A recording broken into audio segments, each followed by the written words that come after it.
గోవిందరాజస్వామి ఆలయం తిరుపతిలో అతిపెద్ద పుణ్యక్షేత్రాల్లో ఇది కూడా ఒకటి. ఆ కలియుగ వెంకటేశ్వర స్వామి దర్శనం కోసం వచ్చిన ప్రతి ఒక్కరూ కూడా ఈ గోవిందరాజస్వామి ఆలయానికి వెళ్లకుండా అయితే ఉండరు. అయితే ఈ గోవిందరాజుల స్వామి వారు ఎందుకంత ప్రసిద్ధి? అసలు గోవిందరాజస్వామికి వెంకటేశ్వర స్వామికి ఉన్న రిలేషన్ ఏంటి?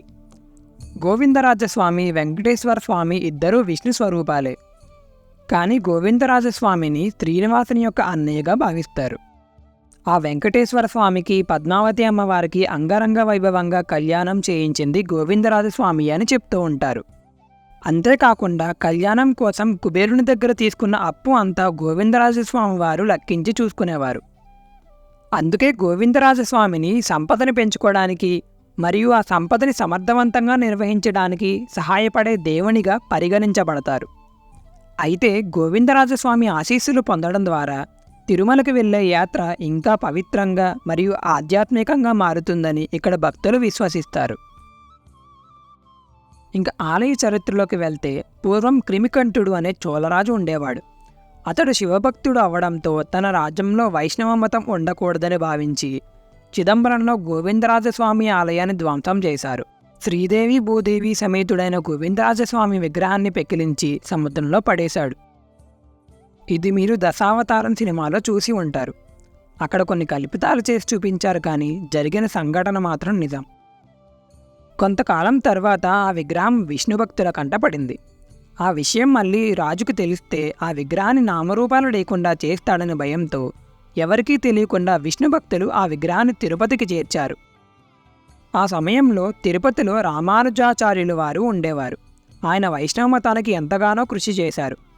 అయితే స్వామివారి విగ్రహానికి కొంతమేరకు పగుళ్ళు ఏర్పడిన విషయం గమనించారు. అలా పగుళ్ళు ఉన్న విగ్రహం అర్చనకి పనికిరాదు. అప్పట్లో ఆ ప్రాంతానికి యాదవరాజు అయిన తన శిష్యుడు సహాయంతో సున్నపురాయితో విగ్రహాన్ని చేయించాడు.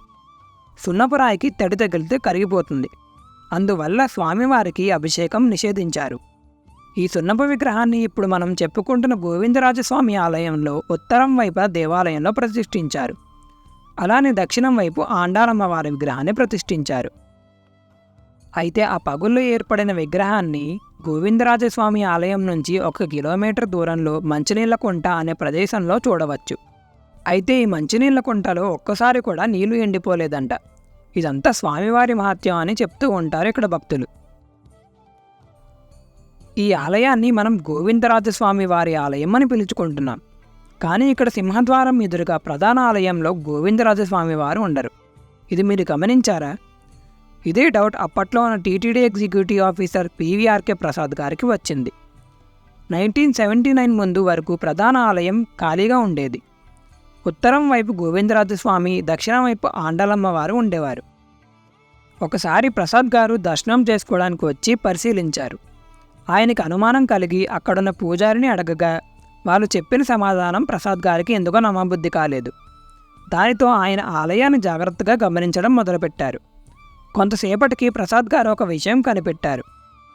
ఆలయం ముందు నుంచి చూస్తే ఆ గర్భాలయం చిన్న గుడిలా ఉంది. కానీ వెనక్కి వెళ్ళి చూస్తే ఆ గర్భాలయం యొక్క పరిమాణం ఇంకా పెద్దదిగా అనిపించింది. ఇది చూసిన తర్వాత గర్భగుడిలో ఏదో గోడ కట్టినట్టు అనిపించి వెంటనే ప్రాచీన కాలం పుస్తకాలు అన్నీ చదవడం మొదలుపెట్టారు. ఒక పుస్తకంలో ఆ గుడిని పార్థసారథి స్వామి వారి ఆలయం అని పిలిచేవారని చూసి ఆశ్చర్యపోయారు. వెంటనే శిల్పశాస్త్రంలో ప్రావీణ్యం పొందిన వాళ్ళని సంప్రదించి ఈ విషయం గురించి చెప్పారు. వాళ్ళు కూడా గర్భాలయం యొక్క కొలతలు పరిశీలించి ఆ గర్భాలయంలో ముందు చూస్తున్న గోడ వెనక ఇంకొక గది ఉండొచ్చు అని చెప్పారు. వెంటనే పీవీఆర్కే ప్రసాద్ గారు ఎంతోమంది పండితుల్ని సంప్రదించి ఆ గోడను పగలగొట్టి ఆ గోడ వెనక ఏముందో చూద్దామని విన్నవించుకున్నారు.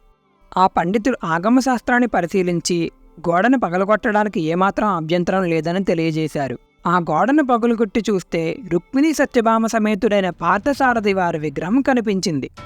అది చూసి అక్కడ ఉన్నవారందరూ ఆశ్చర్యపోయి ఉప్పొంగిపోయారు. ఆ విగ్రహానికి ప్రాణప్రతిష్ఠ చేసి పూజలు చేశారు.